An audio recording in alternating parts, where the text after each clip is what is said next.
So I don't have any grease for my chair, so I thought I'd come sit out here where I can swing as much as I want. Apparently the doctor calls that ADHD, and and it won't squeak and bother you guys, because somebody threatened me with a terrible, terrible threat of a man kiss.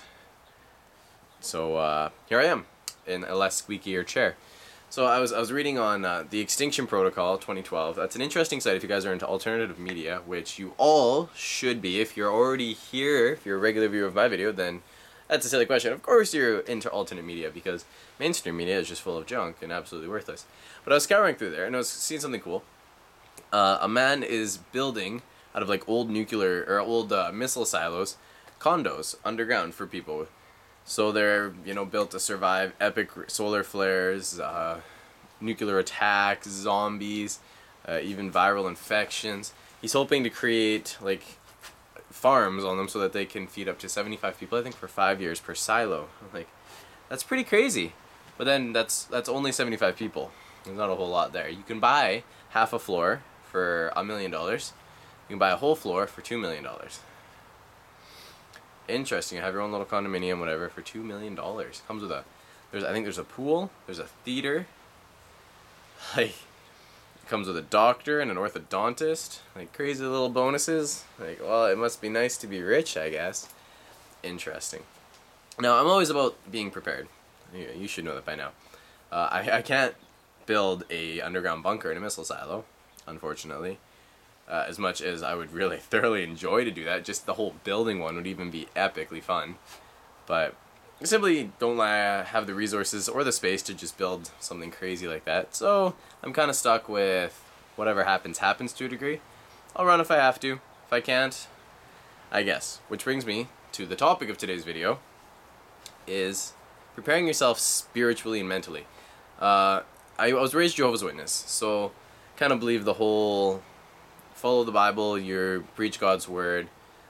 Works without faith is dead, so that's why they go door to door. Because if they just say, I'm a Jehovah's Witness, and they don't do anything about it, then they'll be judged in the end, that kind of thing. So you believed in the whole, when Armageddon would come, so after the signs of the last days in the book of Revelations, Armageddon would come. And however it may be, but the earth would become a paradise afterwards.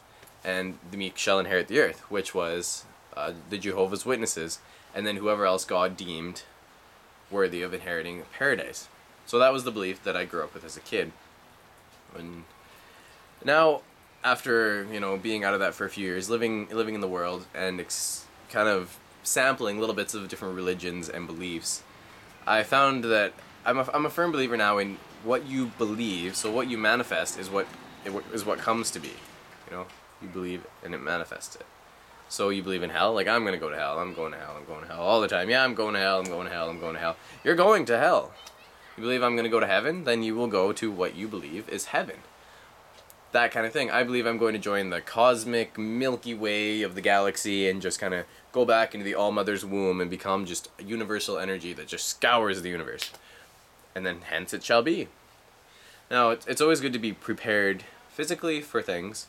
Whether it be have like an oh shit fund for financial breakdowns, or you lose your job, have food stockpiled in case of a food shortage due to all the natural disasters all over the world, or even just have, like, say, a bug out bag, which I currently sell, because, hey, you never know when you just might leave everything and go somewhere and make your own shelter and make your own little place and be safe. You never know. These are the kind of things you have to be prepared for. But on the flip side, now if you can't do anything, a nuclear bomb goes off. Say, right outside your front door. Or there's an epidemic and we're all already terribly infected. There's nothing we can do. We all have, months to live or whatever. So basically, you can't save yourself. The only hope that you now have is the afterlife. So this is what, right now, before we get to the point where it's like, oh, there's a bomb going off, I should start praying. Prepare yourself now mentally and spiritually for what may come. Well, what inevitably will, but, later, hopefully, rather than sooner. And so that's what this is, and meditation is a great way, I find, to prepare yourself. Now, if you just stop for a minute, 90% of you, if not more, will always just have a voice going on in your head. Like, oh, that's great, or I need milk, or oh, gotta think about some money problems, oh, that new Xbox game, or how to beat the new boss, or oh, girlfriend problems, all this other crap. You'll always have something going on in your mind.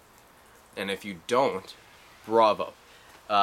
the beauty of a silent mind is absolutely phenomenal. Not only is everything 10 times more intense, literally it's like you were on a drug trip if you can silence your mind and learn to become in perfect harmony with yourself and the environment around you.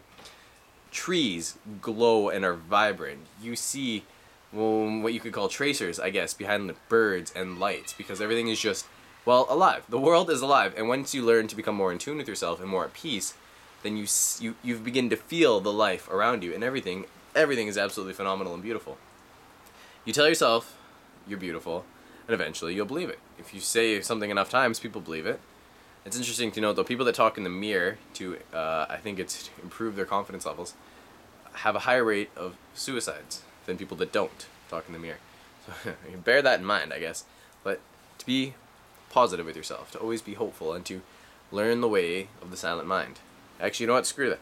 To learn the way to lose your mind. The mind is useless. The mind is all that chattering that's going on. The intellect, using your brain to solve problems, to communicate, to do actions, things like that. That's the intellect. The mind is, you need milk, you gotta beat that new boss, or relationship problems, I gotta think of a way to save some more money, blah blah blah. That's the mind. You lose your mind, minds are useless. And so you work on cultivating peace by meditation. And so that's all I have to say for you today. Sorry if I seemed a little bit out of it, I guess. I don't know. Today I'm having a lot of trouble speaking and communicating properly. I don't know really what that's all about. Could be because I haven't drank a lot of water.